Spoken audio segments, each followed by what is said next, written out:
सानसेनि अननायखौ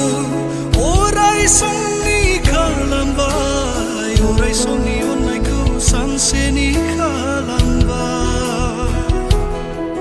जेब्ला गावहा दुखु जागोन अब्ला बुजिगोन गोसोखांगोन आंखौनो